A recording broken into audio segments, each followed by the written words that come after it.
The rebellion of the Israelites. The Israelites were saved from the Pharaoh's cruelty after they passed the Red Sea.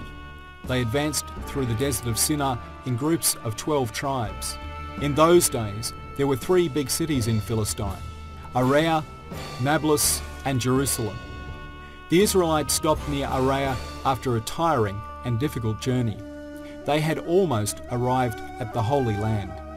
However, other people lived in these lands who were cruel and barbaric, and they couldn't expect to live together in peace.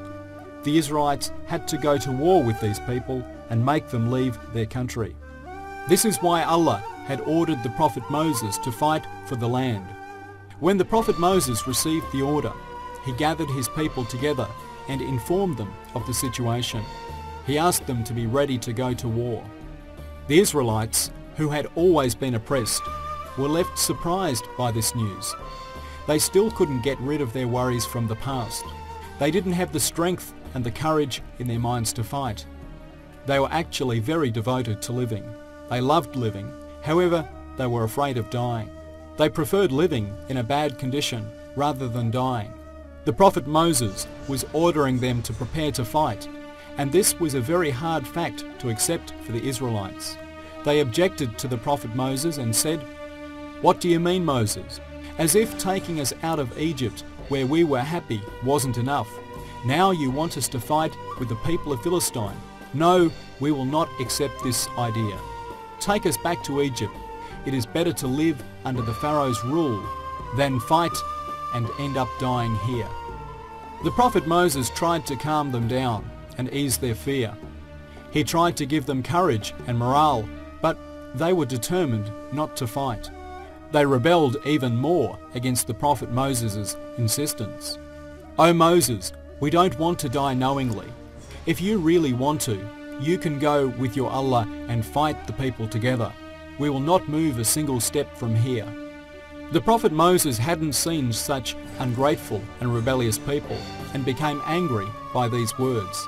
He opened out his hands and prayed to Allah for the punishment of his tribe. Upon this prayer, Allah then banned the people from entering the Holy Land for 40 years. During that period, the people were to wander around the desert of Tih without being able to settle anywhere. The new generation of those who rebelled against the prophet Moses would make it possible to enter the Holy Land. Moses is at Mount Tur. Upon the prophet Moses' prayer, the Israelites were left thirsty and hungry in the hot burning sun of the desert.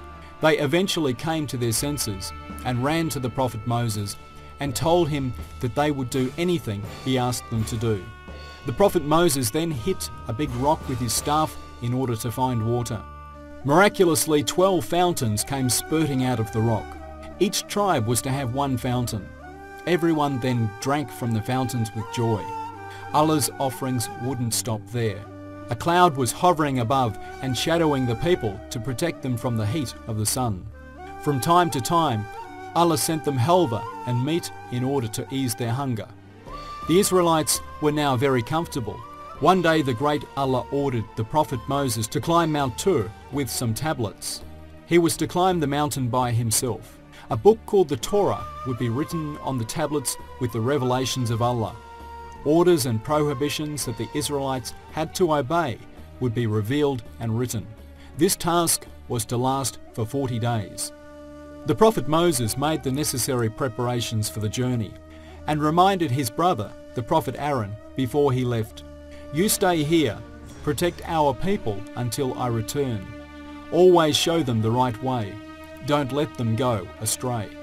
The prophet Moses knew that his people had an ungrateful nature and was worried that they would forget his advice and follow the wrong way while he wasn't there. That's why he warned his brother, the prophet Aaron. The mountain is torn into pieces by the holy revelation. When the prophet Moses went up to the mountain, he spent his days fasting, praying and worshipping Allah. Day and night he waited patiently to talk to Allah and receive the holy book, the Torah. Finally the moment arrived, and the prophet Moses had the honour of talking to Allah and receiving his revelations. The prophet Moses was in a state of tranquility during the conversation, and he gathered all his strength and asked Allah to show himself. "Dear Allah, you have made your voice heard. Now let me see you just once." Allah replied, "Dear Moses, you won't be able to see me. You don't have enough strength to see me. However, if you look at the mountain right opposite you, you will see that I will show you a revelation." The prophet Moses looked towards the mountain, and all of a sudden he saw that the huge mountain was torn into pieces in a second, just like a bomb. Everywhere was covered in dust. The prophet Moses fainted at the sight of such power. He couldn't get himself together for some time, but then eventually and slowly he came back to himself. The tablets he had brought with him remained next to him, and they were all written on. They included all the orders and prohibitions for the Israelites. Everything that needed to be done was written on the tablets. The prophet Moses thanked Allah for this great honor he had given him. Allah sent a revelation to the prophet Moses that he should take the tablets to the people and ensure that they follow the orders and prohibitions. The prophet Moses then took the tablets with him and left the mountain. He left on his journey feeling the excitement of telling his people about the orders that were written on the tablets.